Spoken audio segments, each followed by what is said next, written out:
Hey guys, I would like to share with you my VA experience, which is not easy to talk about, but it's near and dear to my heart.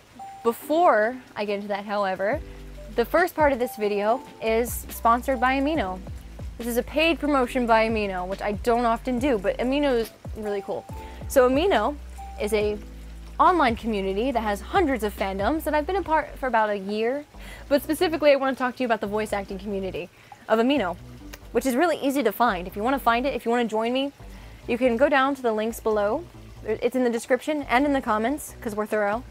And you can join AMINO, download it, super easy for the phone, the app, iOS, all that fun stuff.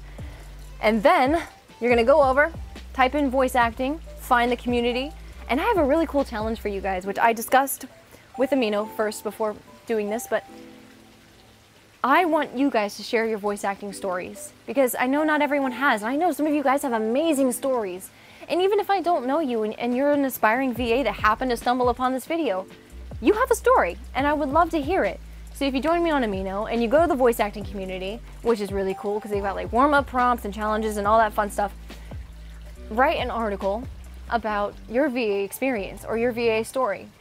Maybe add a little video to it. You can do whatever you like. And use the hashtag #MyVAStory. I'm going to be reading all of them later on because I think it's so important to be able to share your experiences and learn from them. So I really encourage you to join me in doing that. Go to AMINO, have fun, and now without a further ado, let's get to the video. Thank you.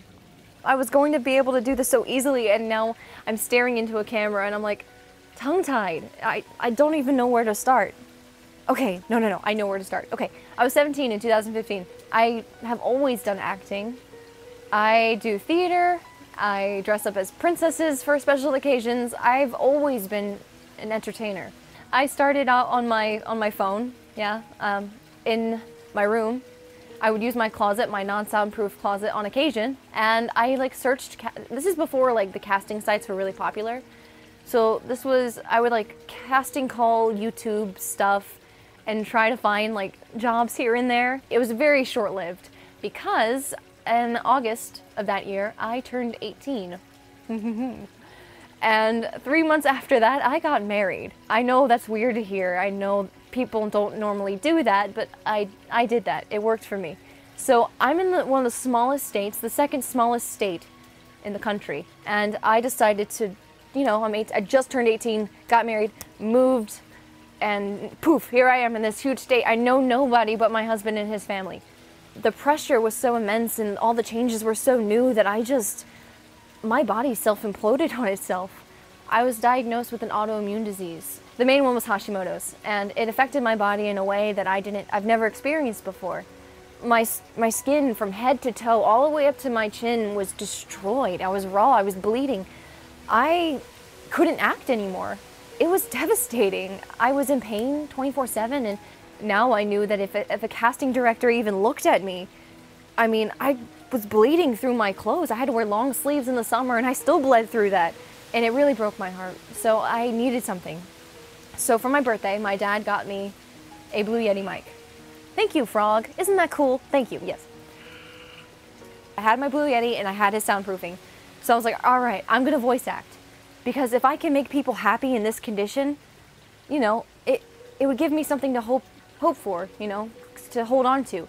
And as silly as that sounded, I was desperate, you know. I was such a shell of who I was supposed to be, and I was sick. And so I wanted to do this, and I started. But I knew nothing, and that's kind of dangerous to not know anything going into something. You learn from your mistakes, you know. So my first mistake was this. I was hired by another YouTuber.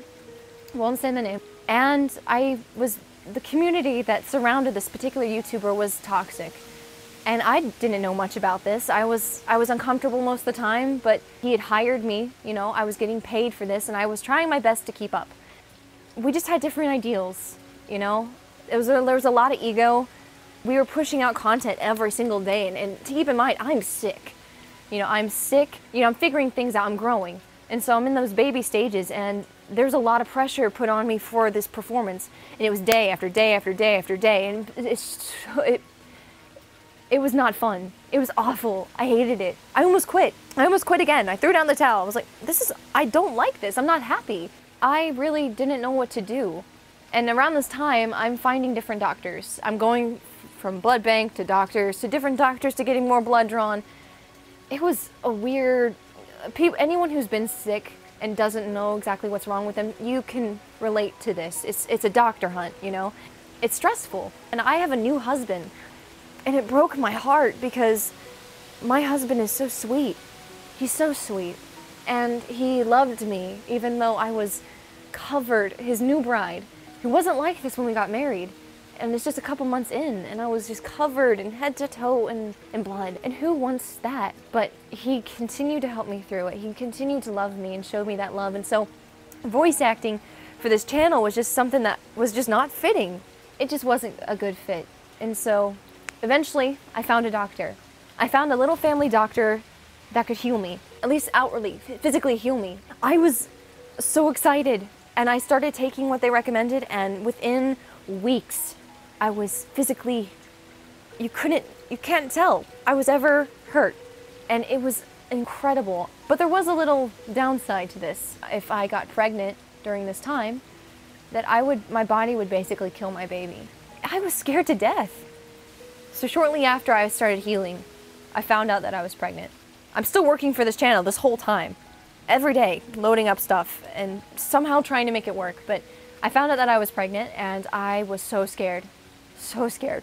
And so I'm continuing to use voice acting I would have, you know, such fear from everything going on in my life, and I would just put on the headphones and voice act. And for a couple minutes, I was free from all my fears.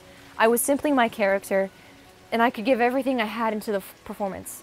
But around the end of my pregnancy, I got fired from this channel overnight for no, like, it was just whoosh, done, you're done.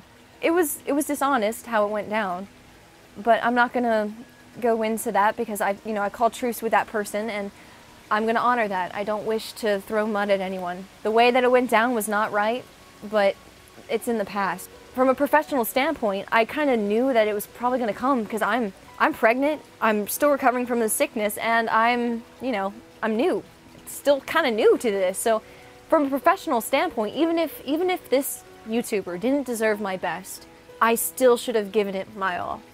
You know, it's one of the things about learning to be a professional. So anyway, I was fired.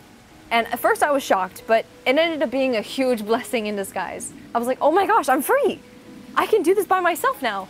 And I can do what I love. It doesn't have to be about the algorithms or the push date or the sub count or the view count. I can just do what I love and tell stories, and I can do this. Through doing small comic dubs, I met so many people, and I got put into this new community that was really good. Community can either help make you or it can help break you. The people that you're with are going to be the people that you reflect. They affect your reputation, they affect your performance, everything. I met these cool people, and all of a sudden, this is how VA was supposed to be. This is how voice acting was supposed to be. It was fun. I love collabing, and I love collabing to this day. It wasn't for any other reason other than, hey, we love the same thing and we like this comic. Let's put our voices together and be goofy. So then I was like, all right, I gotta do something on my channel. I gotta start growing. I gotta start practicing, and I need a story that I can grow with. I saw webcomics, and I saw the Siren's Lament dub, and I was like, ooh, webcomics, webtoons, this is cool. This is cool. Okay. I messaged a friend of mine, or acquaintance, her name was Chameleon. She had done some Siren's Lament things, and I was like, hey, are you allowed to do webtoons? Like, how does that work? Do you have any that you could recommend me? And she was really sweet, and she was like, yeah, you know, just ask permission to the artist, which always ask artists for permission. They work so hard on their art. It's their baby, basically, and to just take that from them, credit it as your own and enhance it, it doesn't matter if you're enhancing it, it's still their art. And so please always ask permission for the artist, no matter how badly you want to do it. And them being absent from their account does not give you a yes. You know, just because they don't respond back to you doesn't mean like, oh, well, I asked, I'm just going to do it. Don't do it. Anyway, my friend recommended me a couple webtoons. I think there was 3 in total. One of them was Untouchable.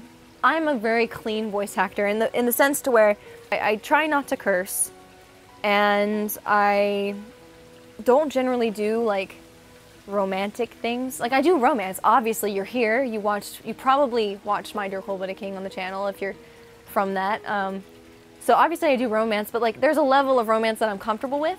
And so I was like not quite comfortable with that level yet. I was like, I saw My Dear Cold-Blooded King, and I was like, this is it. This is it. I like this so much, and I could really relate to May. Being reckless sometimes and charging into things before thinking, I could relate.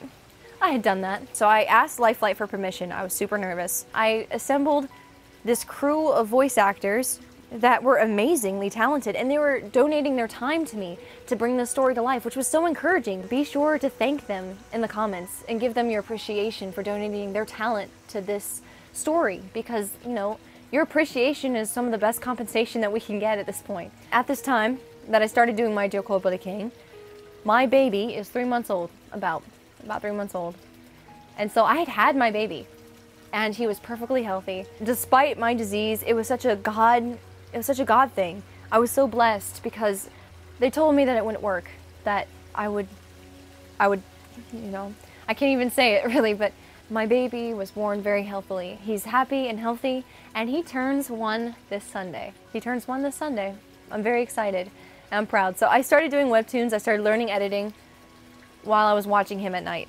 You know, learn a skill, kind of keep myself occupied to not fall asleep. And I wanted to get better at editing because I thought my channel deserved more. You know, like I thought my viewers deserved better quality. I wanted to do something that could be brought to life and dynamic, and you attach yourselves to the characters. So, I mean, we consistently have been doing this for months, and I'm so grateful because the people I've met, I adore them, and they're so cool, and I loved it. I loved it so much. It's been almost a year now. I've broken into the professional field through video games and some visual novels. This next year is going to be a really big step for me, from kind of going from a hobbyist to I'm in the game, and that's never something that I expected to do, and that I couldn't have done without encouragement from others, from my fellow VAs, which sounds so cheesy, but it's so true, you know. I was down on myself in a bad place. It wasn't a growing environment, but this environment is growing and encouraging, and it helped me get through this tough time in my life. Voice acting will always be special to me. You know, I'm going to keep doing what I love. I'm not going to put pressure on myself to either be the super big pro or not. You know what? I'm just going to enjoy what I do, and I'm going to love doing it and having fun. And so I hope by me sharing my story that if you're in a bad place, in a bad community that isn't growing, that you find the courage to be brave and put some worth on yourself. You know, you're valuable, whether or not you're starting out or not. You know, you do have some worth. So don't let people step all over you. You can do it. You can get there. It's possible. If I can do it, you know, I started from nothing. You can do it too. You know, you have to just keep making opportunities for yourself. You have to be determined. You have to stick through the bad times, and you have to learn. And I'm not getting emotional. I'm not. I smile when I'm like trying not to. Thank you so much.